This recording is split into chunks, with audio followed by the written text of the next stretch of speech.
Kouzitz and Posner makes a very key and important insight that one of the credibility theory of leadership, they have the theory of leadership where leaders have four aspects. They're honest, they're forward looking, inspiring, and competent. Well, forward looking is what sets leaders apart from the rest, more so than anything else. So if you're going to look at the difference between a manager who's simply treading water and a manager who's a leader, a big difference is being forward looking. Now, what does forward looking imply? Well, it's the idea of developing a vision, first of all. Now, a vision is a very complicated thing for an organization to develop. It takes time, it takes effort, and mostly leaders can't simply develop it themselves and impose it on the organization.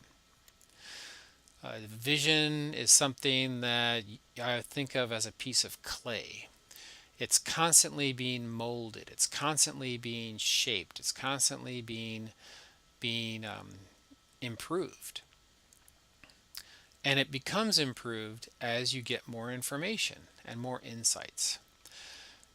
If you talk with others in your organization, you're probably going to find that each person has a very different idea of what the vision should be.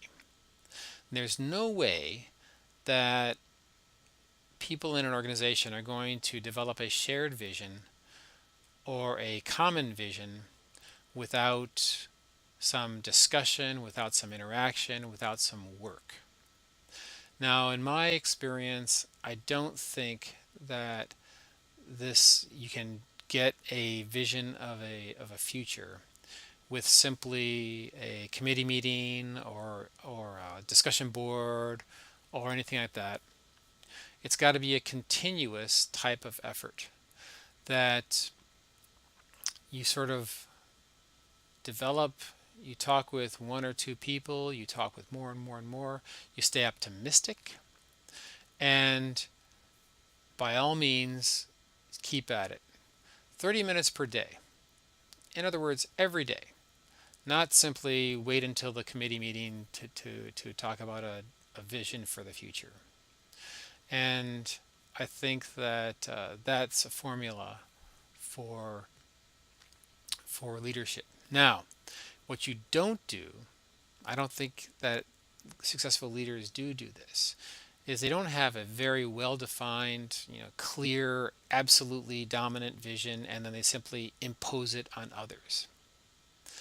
I don't think that's very effective because the rest of the organization is not going to have buy-in.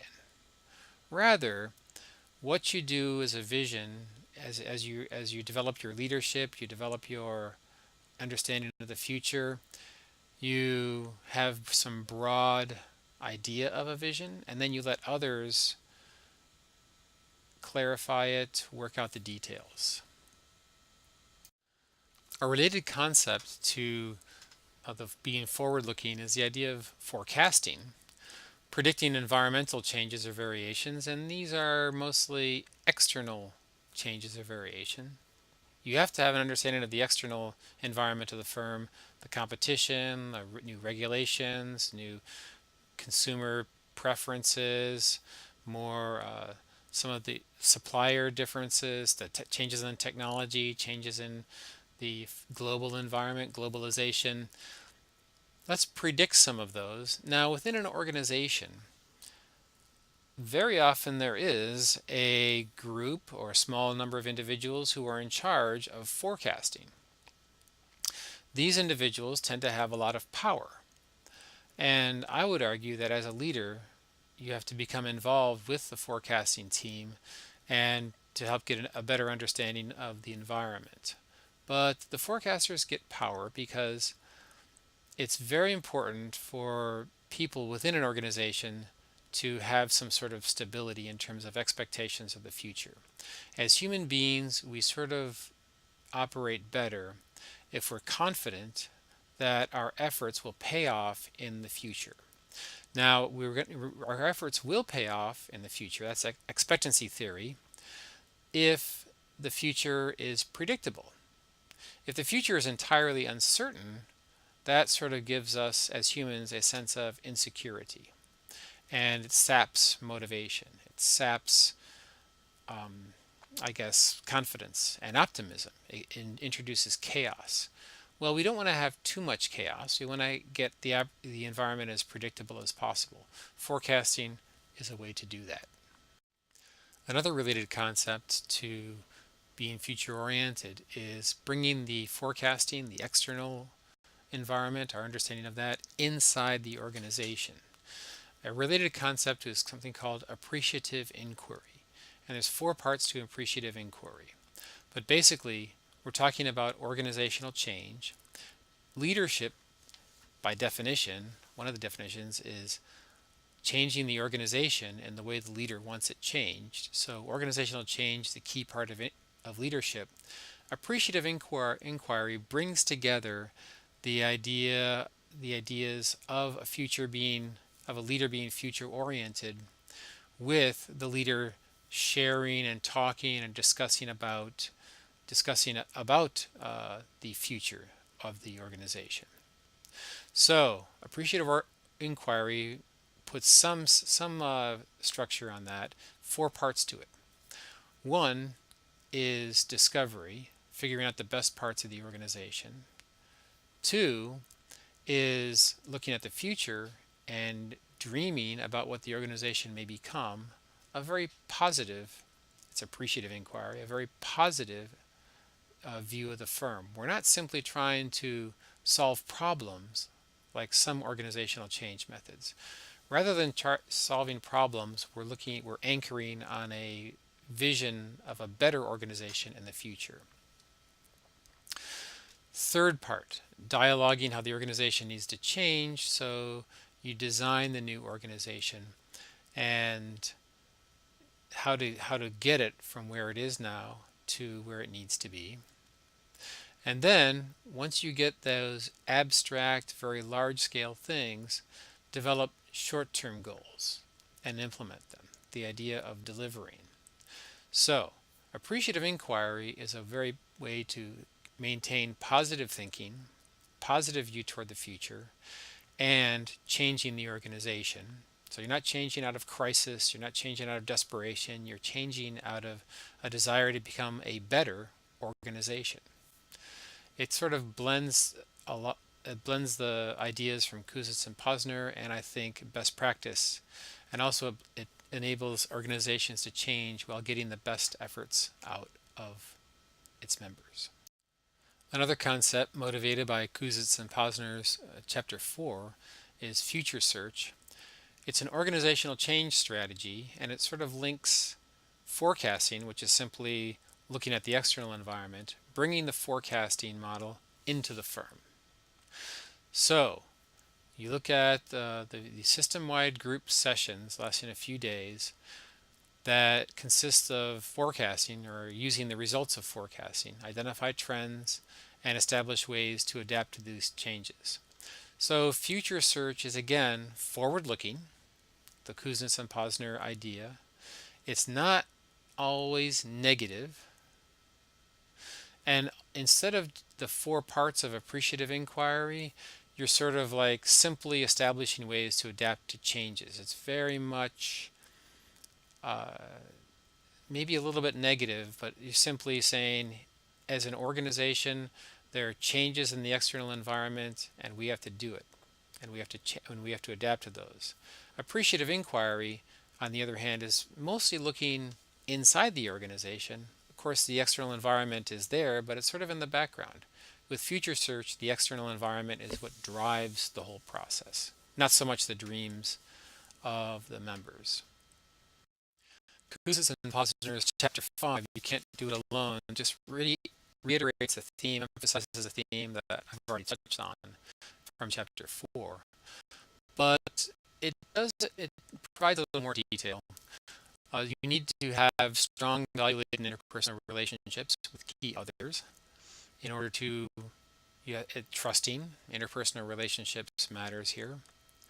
It's about intimacy, it's about familiarity, it's about empathy, page 65.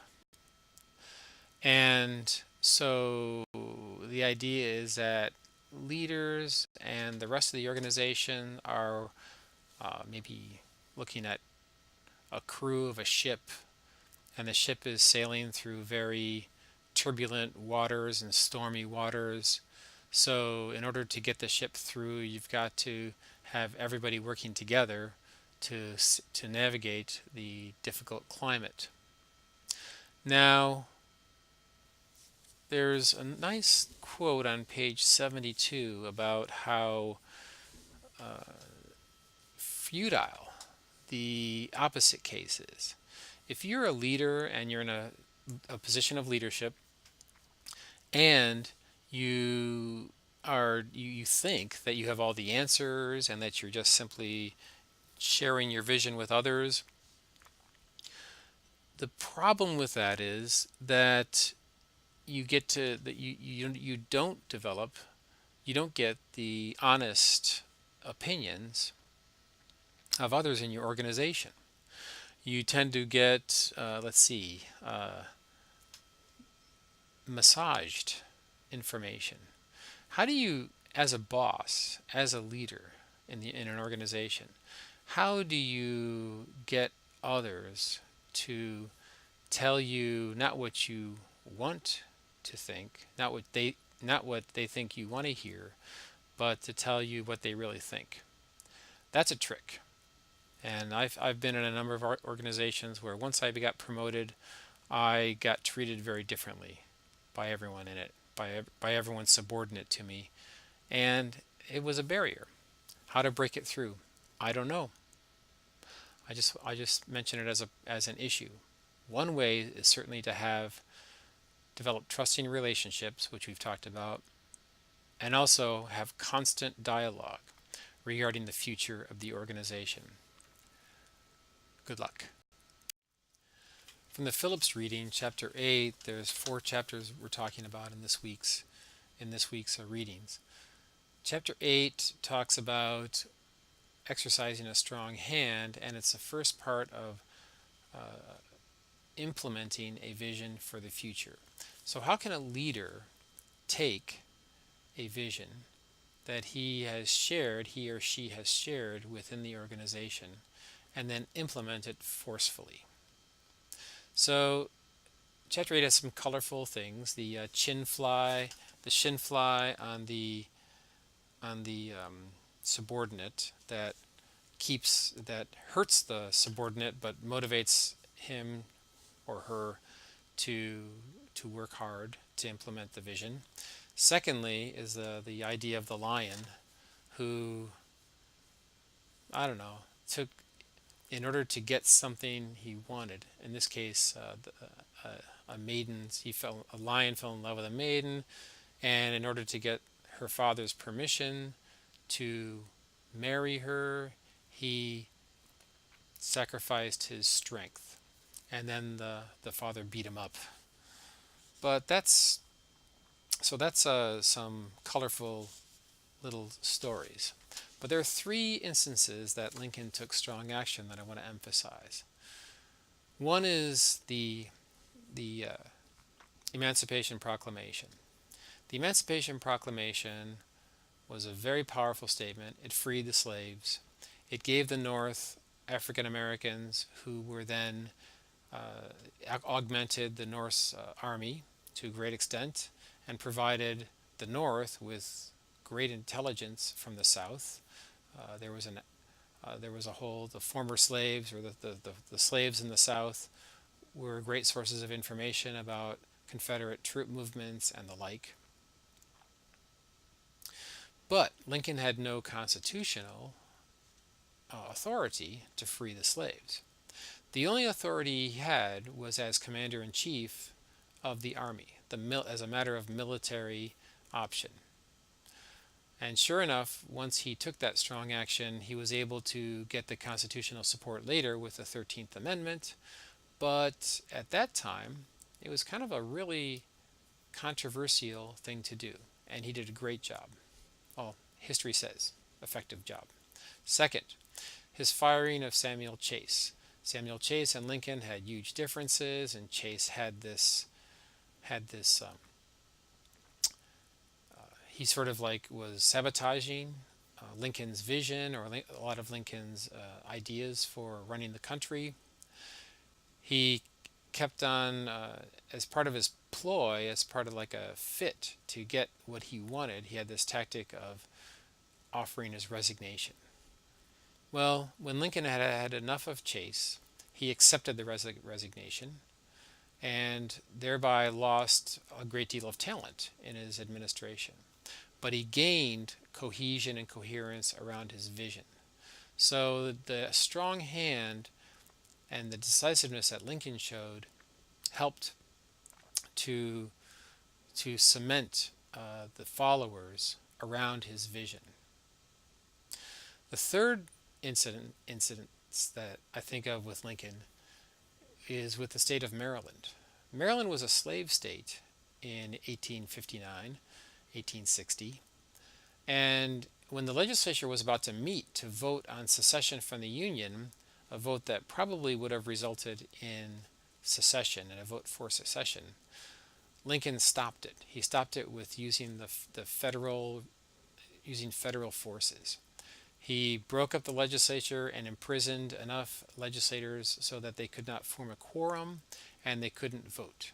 As a result of that, Maryland never seceded and fought for the Union in the Civil War. Good, a good thing, I guess. Now, how did Lincoln do this strong hand, this decisiveness? These are powerful, controversial moves actions that Lincoln took. Well, Phillips talks about how Lincoln came up with these decisions. He didn't just do so capriciously and arbitrarily. He had a system described on page 96. He collected facts first, decided from a variety of possible solutions what was feasible, even was a little bit creative about what the solutions could be. He weighed the consequences of all options and probably shaped the possible solutions, shaped his designed option to be the maximum consequential impact. He tried to choose options that were consistent with policy objectives. And the policy objectives are the grand objectives, like keeping the Union together and the like, and effectively communicate and implement the decisions. That effective communication and effective implementation, obviously Lincoln was very good at. Because it's important to effectively implement decisions, the story about the lion and the lion giving up his strength is relevant. As a leader, you've got to keep your strength, keep the whatever sources of power you have that are legitimate in hand. Don't diminish yourself within your organization. You may need that stature to make your decisive moves. Phillips chapter 8 brings to mind two more concepts. One is decisive leadership. Leadership characterized by quickly forming an opinion of whether an event signals a problem or an opportunity. Decisive leadership is useful, but in Lincoln's case, I'm not so sure that it applies as here. Because a big problem of decisive leadership is when leaders make the wrong decision. They get the wrong opinion. Lincoln did not necessarily make quick opinions. He, as described on page 96, he actually carefully considered. He gathered information, like I say, considered all his options, and looked at policy objectives and so forth. So decisive leadership, if you can do this very fast, if you understand what your organizational values are, anything you can do to streamline your decision process and make it more make it more consistent with policy and consistent with therefore your vision, then you can be more decisive without necessarily falling into the trap of making the wrong decision. Lincoln also stuck to his guns. We've talked about how he kept his values, and he also kept his vision, and he kept to his sense of purpose for the Union. And that implies to me self-concept as a leadership competency. In other words, Lincoln viewed himself as an effective leader, as a leader who can get stuff done.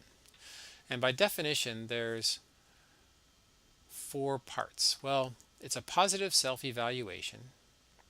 And the positive self-evaluation as a leader has 3 parts. High self-esteem. So you think of yourself in a positive light. High self-efficacy.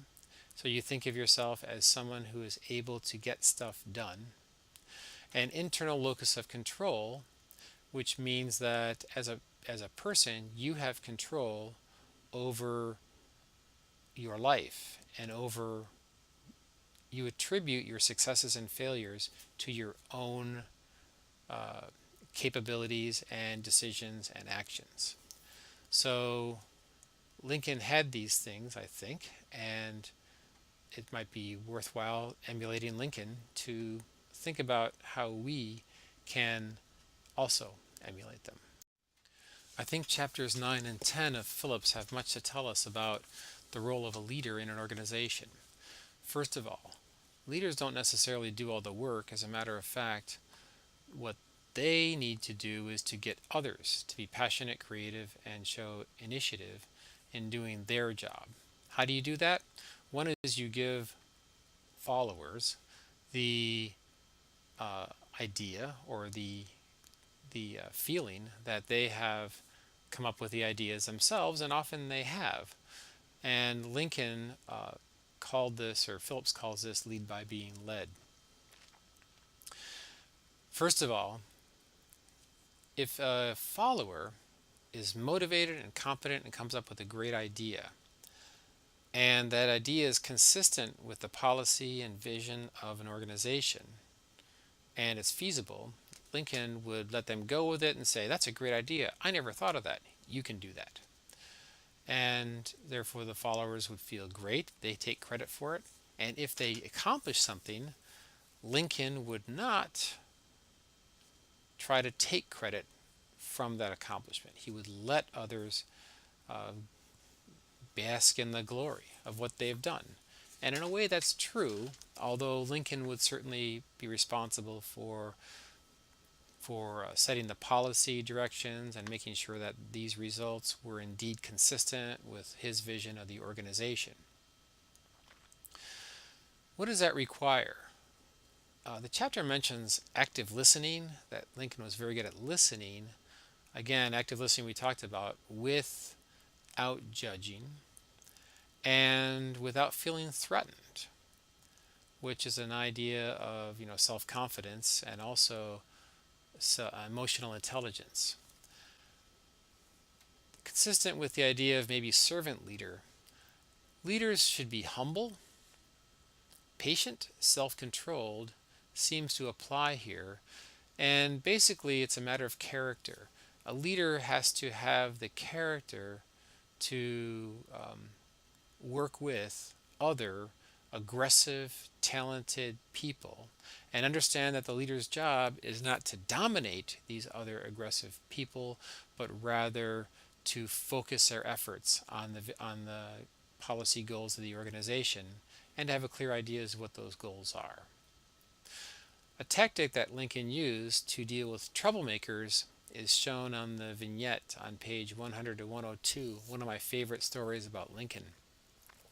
That Salmon Chase was agitating among senators to basically kick out Seward or discredit Seward, who was another cabinet member, and also discredit Lincoln, because Chase really sort of had his eye on the presidency or eye on taking power away from the presidency and therefore discrediting the president. Well, Samuel Chase spread some lies that Lincoln didn't consult the cabinet on major decisions and so forth and so on. The senators were really upset. So they met. So what did Lincoln do? He he didn't get defensive and fight back directly on Salmon Chase. What he did was simply get Chase, get the cabinet, get the senators together in the same room and lock the doors or keep them there and say that we're going to stay here until this dispute is settled.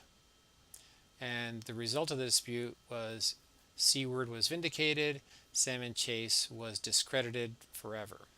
So a very effective way not only to let others let others take control of actions by just letting them take charge, but also solving problems by being sort of in the background and letting the truth come out with exchange of information. Chapter 10 is really closer to Kouzes and Posner's idea of vision making. But in the case of Lincoln, the vision was very, very difficult because the times were so uncertain. So, what did Lincoln do? Well, he said, in terms of the war, we have to be very um, we have to be very focused on winning the war and keeping the Union together. So there are a few policy objections that he had, but within the overriding objectives, they have to goals should be set that are measurable, concrete, and doable.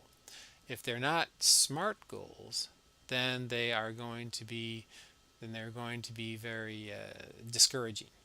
If Because you can't really tell if a follower or if somebody is doing the job that you want them to do or not. SMART stands for specific, measurable, attainable, or achievable.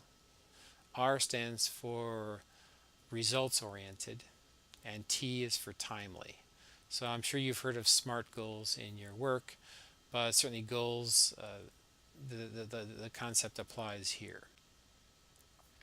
In addition to putting SMART goals in and holding people to them, Lincoln was also has this nice little idea about being flexible about achieving goals.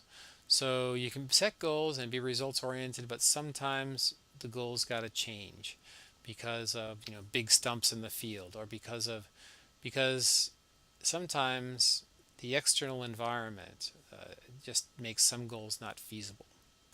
So when it comes to a vision, it's important to have a vision, have overall direction, but keep it vague, keep it flexible, so that you're able to adapt as necessary to changes in the environment. Chapter 11 sort of documents the challenge that Lincoln had in finding a general for the Union Army. It impressed on me the incredible pressures that a general faces. You've got to be willing to put men that you've lived with, men that you've trained, men that you've come to depend on, and put them in harm's way so that thousands of them would get killed on a regular basis in these battles, and you would just be able to keep on going to the next battle. Such stress in a lot of the candidates that Lincoln had that I think that a lot of the generals were sort of like going crazy. They would either go crazy by being extra aggressive like Hooker, or they'd go crazy by not fighting appropriately, um, or just lose their mind.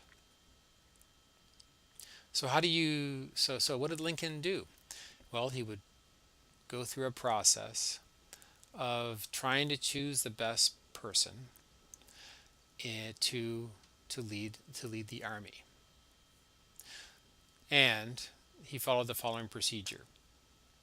kind of useful, especially the timeline and some of the lessons we got here.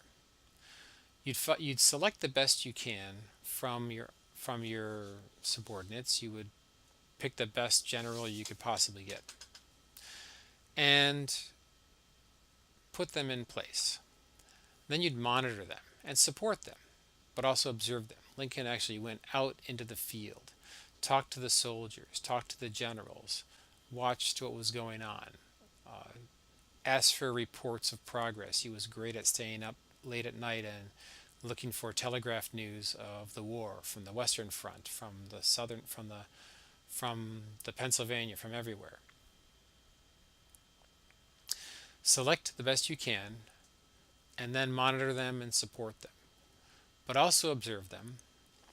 And if they don't perform adequately within 3 to 5 months, if they're not doing the right things, then ease them out. Now, in a country, in an army where you're fighting life or death struggles, the qualities that you look for in a leader that Lincoln tried to emulate, tried to capture, are ones who are aggressive and competent. And that's very true for an army, for a leader of an army. And it's also true in a lot of today's corporate situations. You may notice that the people who get promoted may be very aggressive, very hardworking, very self-denying, but also very competent. And I would throw into that mix, all the other values, trustworthy, humble, patient, able to invoke trust, emotional intelligence, and so forth. But Lincoln went through 5, 6, 7. He went through a number of different candidates for top general before he got to Grant. So maybe the number one message for this chapter is the value of persistence. Persistence is an indicator of passion. So remember, passion is is the top human capability that people can get to an organization. If you're passionate about achieving something, you will just keep on working until you achieve it. And so persistence really is a measure of passion. In his search for Grant, Lincoln certainly showed persistence, which is a term in the literature, continuing the effort until you reach your goal or give up, mostly reaching your goal. Giving up is not necessarily persistence, but you'd want to give up if it's clear that your effort is counterproductive. If you choose your goal well, consistent with your values, the effort will probably not be counterproductive, and then you would want to continue until you achieve your goal. Good luck. I'd like to end this slide presentation with a challenge. You all work in organizations, or you will work in organizations, but every organization you work for. Look at the entire organization. It could be your office or a unit or the entire firm or whatever you're most closely involved with. Identify 3 goals that it could attain in the next year. Goals that it might want to attain. And share these goals with someone else, maybe a friend. Say, I'd like to bend your ear about something. What do you think about the goals of the organization? So the idea is to engage in a dialogue, refine those goals. Maybe the other person thinks they're stupid, but make sure that the other person justifies that. And you learn how to counter that. So in other words, get a dialogue going, think about, and in the process, you'll think about goals for the future, and you'll also develop those goals in the other person. And then keep on doing that. I think that if you do this, identify 3 goals and continue to talk about them, just the talking about them will help to do 2 things. And this is from Kouzitz and Posner too. It will give people a sense of purpose about where the organization is going. And it will also allow them, allow everyone in the organization to figure out how working in the organization works for them. They might even adjust their own goals to be more in line with the goals of the organization and the, the values and the effort required to reach those goals. It will also focus everyone in the organization's efforts, or at least thinking, and then therefore later on efforts, if you're successful. It will focus everyone's efforts on achieving goals rather than on tangential issues or political infighting or other types of non-goal oriented and probably less even counterproductive efforts. I encourage you to do this. Not enough people do it, and even in this university, I'd like to spend more time doing it. So, I don't know. It's a recommendation, it's a challenge to you. Anytime you want to talk about the success that you've had or the challenge you've had doing this, love to talk about it. Good luck.